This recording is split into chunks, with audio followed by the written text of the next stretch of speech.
Hello and welcome to another episode of the Invested American podcast. I'm your host, Ali Saleh, and my son, Alexander Saleh. And we just thank you so much for tuning in and plugging in with us. We're a podcast about insurance, both for a potential client or for someone that's looking into the industry and wanting to learn more. Please subscribe, share this content with others as we have guests on all the time. And Alexander and I get to talk about some fun things insurance. Alex, how's it going? Good. Man. Seems like your energy's a little off, like you're just... You know, I'm trying to not be so fast because I've had many clients recently say that they've tuned into the podcast, and I just want to make sure that I'm enunciating my words and I'm being, clear in my communication. Oh, continued improvement. Good. Working on it. There we go. How was your... Hey, so you just got back from a trip this weekend, from when we're recording this show, obviously. So what's going on with you? What were you doing? So I was in Dallas with Nate, Nate Offert. His mentor, the guy that, taught him everything he knows, really. Sure, yeah. You talked about him at SWAT a lot. Yes. Yeah. The guy makes like $1 million a week, just crazy, does 4 or 5 different industries. Good for him, yes.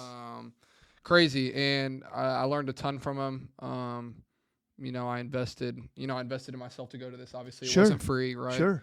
That's right. So I made the investment in myself. I mean, a lot of different agents are scared to invest in themselves. They're trying to hold on to the last dollars they have. Yes. You know what I mean? And you really just need to put it back out there into your business and your personal life and help you grow, right? So that's what I did. The experience was life-changing.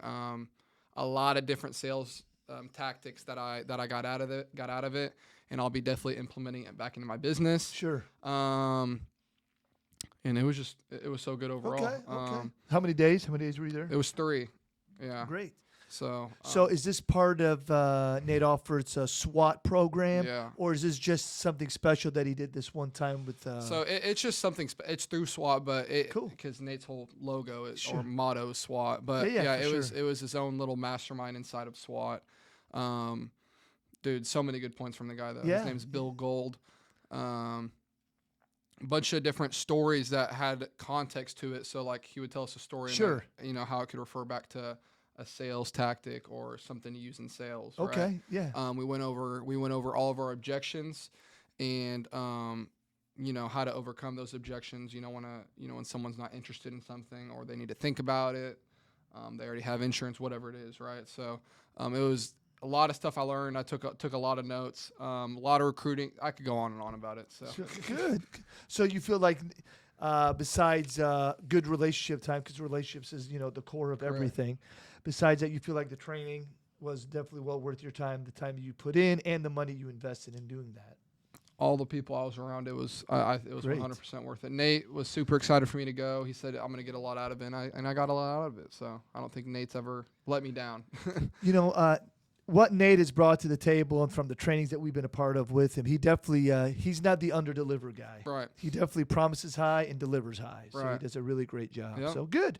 Well, I'm glad that you got to share some of that with us. That really goes right into today. What we wanted to talk about is really something simple for an insurance agent. And these are the 5 basic practices that I believe that through my years of experience working with Alexander, so many other agents, and advisors, just some basic principles that I think sometimes we negate, and it's not going to be about making phone calls every day, and it's not going to be about some of these things that we think are important, but they're not. So I want to discuss some of these, and I figured me and Alexander would kind of talk about each one at a time. And please, again, subscribe to this podcast and leave a comment about this topic here, and give us your views on some of these points that we make here today. But as we get into this, Alexander, 5 basic practices I think every insurance agent or retirement advisor needs to be practicing. The first one I want to highlight is continuous education. Now, I don't mean your CEs, okay? I mean continuous education. I mean the fact that if you're going to be a long-term agent or a long-term health and life professional, or if you're going to be someone that has a securities license, whatever the game might be for you, I believe most importantly, you have to continue to get educated on what's going on, if it's technology-wise with AI, or if it's just what some companies are doing to promote the business. But I think you need to be continually educating yourself, not falling behind, because, man, the moment you do, things are shifting and changing so fast. Yeah, that's a very valid point. I mean, just to piggyback off what you were saying, if you're not, you know, if you're not continuously willing to learn and set your ego aside and, you know, soak everything in, that you're going to making sure that you're going to these conferences, you're going to these different types of masterminds and investing in yourself, just like what I said in the beginning of the podcast, it's really going to help you. And if you're not doing it, I mean, you could really get behind the curve pretty quick, because there's so many things that you could be learning from. Everyone's got something different to offer to you. You know what I mean? So making sure that you're getting in the room with these like-minded people and they're teaching you this, and that. That's right. And then you soak it all in, and then, you know, you should have good I love success if that. you work with it. So. Yeah. You know, Alexander, you've been now in the industry for, you can say, almost 4 years, right? When you started making phone calls back at the office back in the day, right? So when you think back to your 4 years, what would you say that would be a good example of this whole continuous education that I'm talking to you about, always continuing to learn and educate? What are some things already in the business you've seen as a shift change, the way maybe you're conducting business now, or how you generate business? Right. I would start off by just to kind of go on a little spiel here. But for you, for example, right, when you first, I mean, you've been doing insurance for 15 years now, ever since I was a little kid. Right. Let me see. Have I done this yet? Have I pulled up the picture of the picture of me when I was at BizTown with you yet, or no? And I put it on the show. I don't know if we did it. I don't think I have. Okay, no, it was on the last episode, wasn't it? Last episode. Yeah, Theory's saying it was. They'll see it. Yeah. But yeah. So on that though, on that point, right, is just I've always wanted to be an insurance agent as a kid, just like you, and going through all these stepping stones. You know, you're talking about continuing education. For me, is first you were the person that got me in the business. You were the one who really showed me the ropes and what to do. You know what I mean? Sure. And then extending out to, you know, Cody now and the things that he's done. Sure. And then Nate obviously now as well. I mean, everyone's all circling in together, and I'm investing in these different types of things to help continue my education and get me better, right? And I would say if I wasn't getting in the room with all these different people, getting on the Ultimate Agent, going to SWAT, going to this last mastermind that I was at with Nate and his mentor Bill, I don't know where I'd be at today. And then the prime example of you. So, right. The number one guy. So, yeah. Well, I appreciate you. Well, you know, first of all, that's really sweet of you. So I want to say thank you. I love you. It's funny. So I don't mean to cut you off. So we at the mastermind, Bill had his daughter. She's a junior at Baylor. Awesome. Okay. So like Theory is OSU. Right. Great. And I'm trying to word this right way to remember what she said, because I can't remember it offhand. But Nate had her daughter, or his daughter, get up there with him. Okay. And she shared, she said, what she said is that when you're growing up, your parents always say, I'm your parent, or I'm your parent and you're the kid. We're not friends. You know what I mean? Like we're not equals. You know what I mean? That's right. And you've taught me that, hey, I'm your parent. Like if I were to disrespect you, you know, I'm your parent. You know, like yes. You're the one that, you know. But what she said is that my dad has always taught me that. But now since I've grown with that and all the things I've learned from him, he's became my best friend. Mm-hmm. Powerful. So she worded it way better. She worded it great. But just the way she said it is, my dad raised me, you know, that, you know, he was my parent and I was, you know, I was his daughter, and, you know, we weren't equals, but now like I see my dad as best friends. Right. And that's what I see with you as well. Oh, so I love you. Just that analogy was so cool to listen to. Yeah. So, yeah. That's good stuff. All right. Well, I didn't expect us to go that route. Awesome. I love you. That's good stuff. Thank you. Yeah. I love you very much. I'm proud of you. Good things are happening for you. Good things are happening. I'm excited for you. You know, to dive into this, you know, like, for example, I would just say, like, in a short time, I feel like AI has changed the game just by watching agents getting their appointments booked. Like, from a year ago, we were getting some appointments kind of booked with AI. Now when we were talking to Adam Shute when he was in town last week, like he's getting like 20, 30 appointments set, all automated, all AI. The AI is crazy. I mean, it's just, you got to learn about it to know about it to see if you want to compete with it or not, you know? And I think even with the nudie seminars that we're doing, I feel like if we used AI, I mean, we do use AI inside White Glove, but then in itself, it's just like it's crazy. You know, if we could get AI booked appointment. I mean, they are obviously touching on these clients, right? Absolutely. Just like what you had told me, the way they touch these clients, you Sure. know, when we don't have an appointment with them, which Right. is great. I mean, that's the AI working, right? Trying to get an appointment for us, which is obviously helping us not having to do so much work. Obviously, we're still following up with these clients, sending emails and texts on our own. Right. So it doesn't seem like an AI, but definitely the whole AI thing's changing the structure of way It people does. are doing their It business, does. though. It does. Yeah. I will say, so number one was that continuous education. I want to say that, you got to be really, really careful, because I think with AI too, it's also going to skew some things, because you want to always be truthful. I don't want a client to think they were talking to me and they weren't. Yeah. I'd rather them know that, okay, I've got this automated stuff set up. So Yeah. when I talk to a client even now, Yeah. and I say, hey, yeah, sometimes you'll get some automated emails. Those aren't directly from me, but they're from me. Correct. As long as you're communicating with your clients about it, that's great. But when you first book the appointment, when you get on the phone with them, never act like, oh, yeah, that was me texting you. Yeah. Tell them what it was. Let Just them be know the honest. truth. Got to be honest. Yeah. You can never, never harm your integrity. Yeah. Because once you do, it's over. Yeah. Once you do, it's over. You only get to break trust one time. It's the truth. You only get to break trust one time. Let's go to number two. Number two, best practices for an new insurance advisor or veteran. Strong customer relationships. Mm-hmm. Strong customer relationships. Yep. So if you're new into the industry and you don't have any clients, I guess you got to start there. Yeah. You got to start working on having clients. Yeah. Alex, what are maybe some simple things when I say building strong customer relationships? What's something that triggers you first, or say what are some of the things that you think you do to start evolving, start creating that opportunity in your business? Yeah. And for us all as agents here and advisors at the Invested America. All right. I would just say, just to start off here on this next number topic, is if you're not maintaining, obviously we all know this in the industry, even for new agents, if you're not maintaining a good relationship with the client, I mean, your business is going to charge back, right? So, like you said, sending out the thank you cards, doing the day after call, and staying on top of your clients, and showing them that you actually do care. You're not just for the sale and then rent out the house. That's right. You know what I mean? Always stay in touch with them. Like if I'll sell a client a life insurance policy, do the day after call, send the thank you card, and then I'll follow up with them honestly a couple times throughout that first month, so they know I'm there, right? And just you got to stay in touch with these people, because I promise you, if you sell a policy and run out, or if you're remote, you sell a policy and don't talk with them again, it's going to come back in about 2 or 3 months. So maintaining that good relationship with the client, just on that topic, that's another great point, and it doesn't get much. You have to do it. It's not even a scenario. It's also, our business is so generational.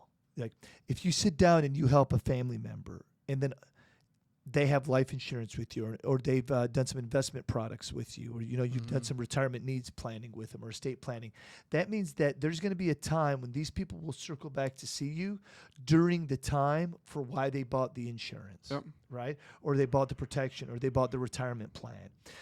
That's when you get contact. That means you get contact when the bad news happens. So when the bad news happens and you get to deliver on your promise, that means that when you deliver on that promise, they're going to need help again. And who are they going to contact? The guy that they were able to follow up with, the guy carried through and did his job. That's why the quote-unquote insurance man has a lot of respect, because he delivers to the neighborhoods. He delivers to the communities. He, meaning he or she, they deliver into, if they deliver to their promises, they can help change a community in that way. Got to be true on your word. Trust. Yeah. Yes. 100. So number two would definitely be, so number one, we got continuous education. Number two, strong customer relationships. Number three, Alexander's hit home on it several times already today, but we're going to dive into it in a multitude of ways, and we're talking about networking. How is networking so critical to your business? Well, because you should be networking with your clients, and you should be networking with industry people. Again, Alexander was referencing spending a lot of time with Nate Offert and a gentleman that kind of raised him in the business and taught him the do's and the don'ts, right? And was there all weekend. You've also networked with, you got your crew down in Austin that you spend a lot of time with. We do property and casualty with the crew. Joe and Tony. Yep. You know, we got those studs down there in Austin. So, you know, Joe and Tony are great. So having these circles, talking to you, that's part of your networking, right? 100%. I've said it 2 times already, so I'll say it a third time, but making sure that you're getting in these rooms with these like-minded people, and listening to what they have to say and little bits and pieces. Everyone's got something to offer, just like what I said. So taking everything that everyone's telling you, putting it back into your business, and now you have 30 different people that give you 30 different things. Absolutely. And you put it together as one. I mean, if you're willing to work, I mean, that networking is definitely, it's critical. It should be, and it is in it. So, you know, and also when you're thinking about building your practice, and the way to build your practice is to build the clientele base. The only way you're going to build the clientele base is if you service and you serve the clients the correct way with the true intentions, by always making sure you have your clients' best interests first. That's what's most critical, right? So then you can create networking events with your clients where they can bring somebody. Right, and now all of a sudden they're helping you build a referral machine, so you can continue to build your practice for generations after generations. You know, it's just crazy. So I mean, the networking thing's a big deal. You know, we're excited about having our. This year we're going to have obviously we're going to start an annual customer appreciation Christmas party. We're excited about that. Yep. And then we're also setting up some future events with our clients. Just invite them and be a part, and, you know, continue to grow with them in their exciting retirement years. So we're excited about a lot of those kind of things. Yeah. All right, number 4. So number 4 is going to be effective sales and marketing. Okay. And what I mean when I say that is I'm talking about converting your investment of money and time into your goals. Let me say that again. Number 4 is effective sales and marketing. You've got to have effective sales and marketing so you can convert investment of your money and your time to convert into your goals. Not convert into a bunch of money, not convert into a fat house, whatever your goals are. So number 4 is how effective is your sales and marketing to get to your goals and where you're going. I think that's great. Another thing and what me and Jeff were learning about is, for example, of having an assistant, right? So effective sales and marketing. Sure. Time for money.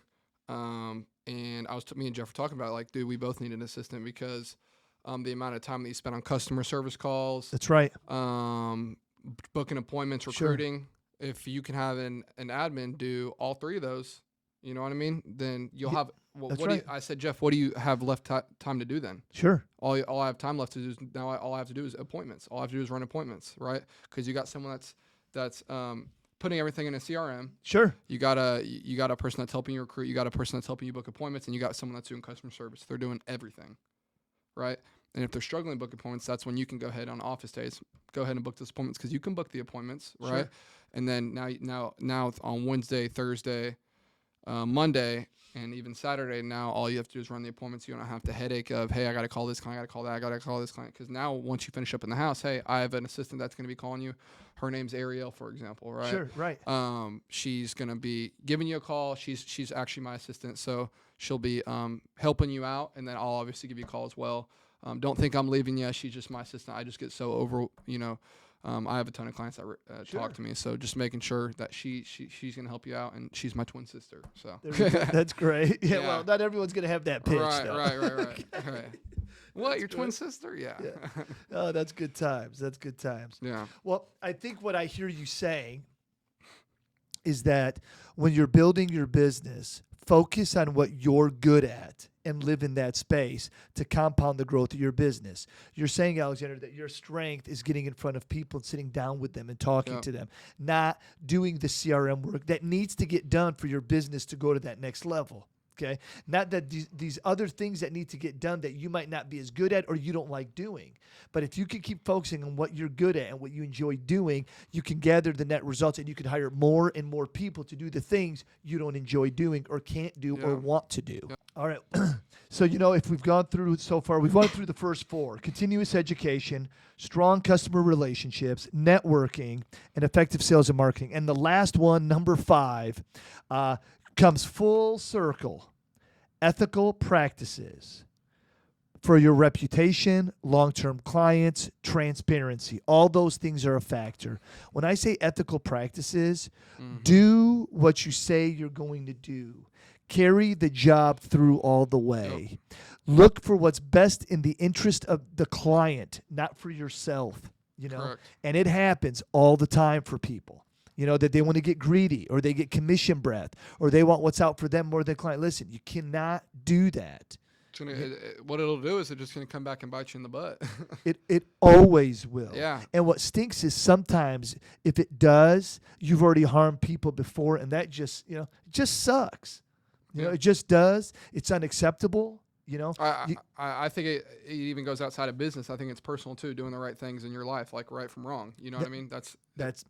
Well, the principle is how you do some things is how you do all things. Do it in personal, you're going to do it in business. You are. And if you do it in personal, you can't trust the person in business. You know what I mean? So it's a triangle effect. It is because you just I'm a big fan of Tony Robbins. I've said that probably a bunch of times on these podcasts. And I would just tell you, he talks about when you're working with people or you're around people, just pay attention to patterns. Pay attention to the way people do things, how they say things, what their actions are. Because I bet you anything, that's how they will do other things. Yeah. So if you don't trust somebody in one area, you better be careful on the other part too.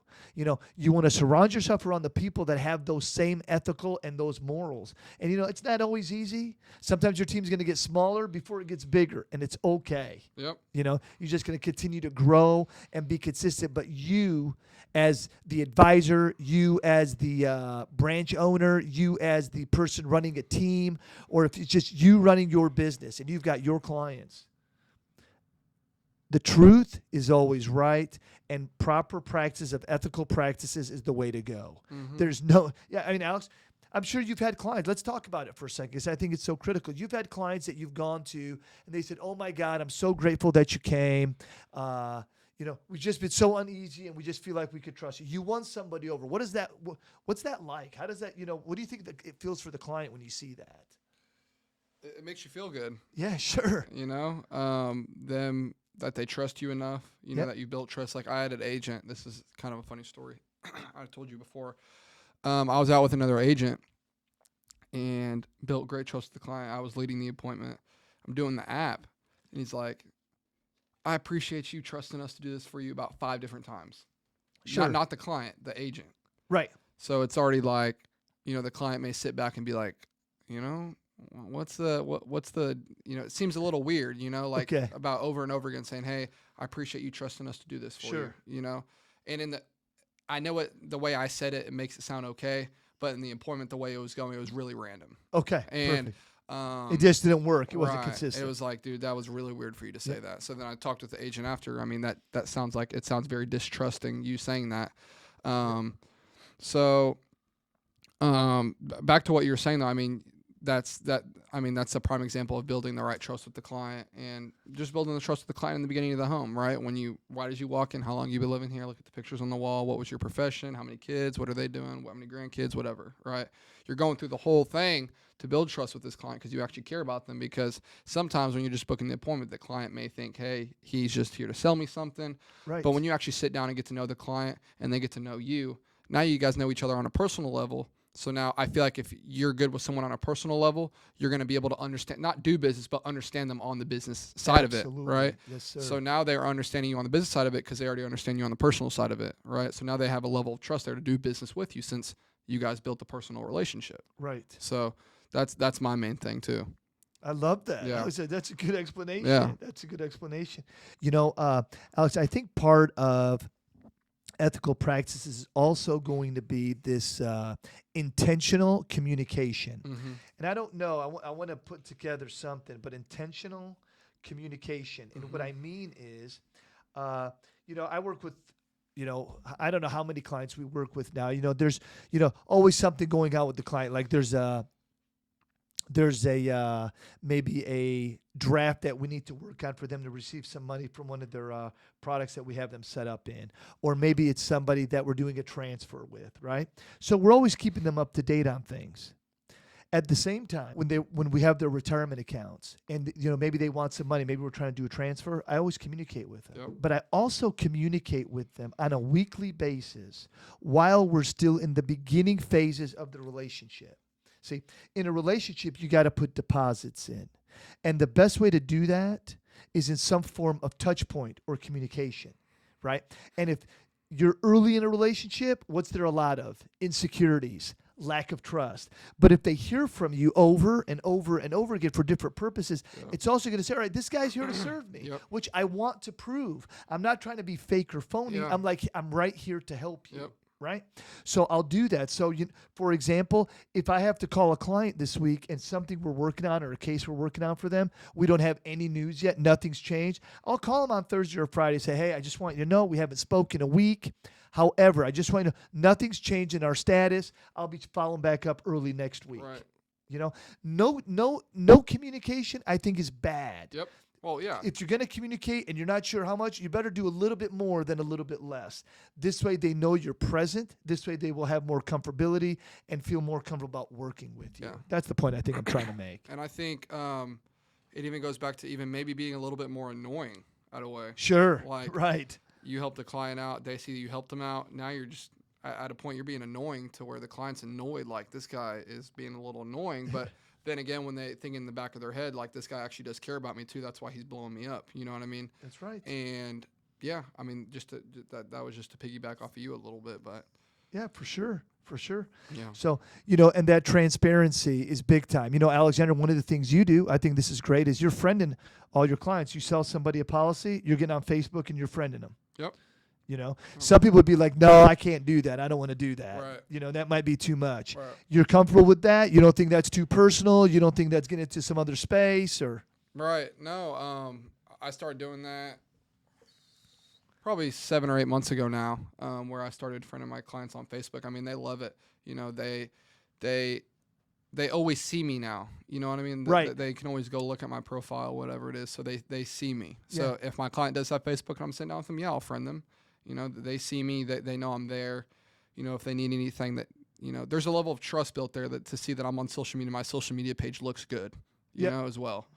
And I think that's something important and personal in life, as well as making sure that you have a solid social media page when someone looks up your name that, it's put together. That's you know right. what I mean? That's if someone doesn't know you, that's the outlook they'll have on you. Is like, well, let's, maybe let's go just look at his social media. Sure. Right. And that they have that outlook on you. But, when you have a decent, a social media that looks good, people aren't going to have, a bad look on you if they don't know who you are. That's right. Right. That's right. So I love that. Yeah. That's right. So, we could talk about these 5 over and over and over again. We could do episodes just on each one and really highlight and go over some real scenarios that we practice and do all the time. Alexander, I appreciate you doing this episode and doing this with me. Theory, as always, being our producer, incredible daughter, and our cowgirl. I was Bedlam this past weekend. We're recording this show the weekend of Bedlam. Crazy game. Man, that game was crazy. My daughter Theory's got to be fired up. I honestly knew OSU had it the whole time. Man, I'm telling you, dude, they just had swag the whole game. I knew coming into the game OSU was going to win. And I'm not a big OU fan, so. All right. I'm a more OSU fan than I'm an OU fan, so. Well, we're definitely Go Blue. We're excited about that. They're playing Penn State next week. Yes. So we'll try to keep up with every podcast by talking about how our boys do and see how that keeps going. But we got a big season. I think this is our first, honestly, this is our first tester. So it is. It is. Our schedule, man, it's been very easy this year. It really has, which kind of scares me a little bit because we're having a big game to see how we're going to play. Yeah, so. A couple things. We're a better team than last year. We have definitely performed extremely well this season against teams we did play. And Penn State, I don't think is as good as last year. So if we're better than last year, they're not as good as last year. And we took care of business last year with them. I think we're going to do great this year. Yep. I'm just looking at cause and effect. I'm excited. We'll see. Either this content's going to be fun to hear and exciting or it's going to be painful. But, that'll be the deal. We'll see. Thank you so much, everybody, for tuning in to the Invested American podcast. Please share, like, and subscribe as we continue to try to grow our viewership and people connecting with us. Love it. Theory, thanks again always for producing and helping make this show the way that it is. And Alexander, until next time, we'll talk to you guys soon.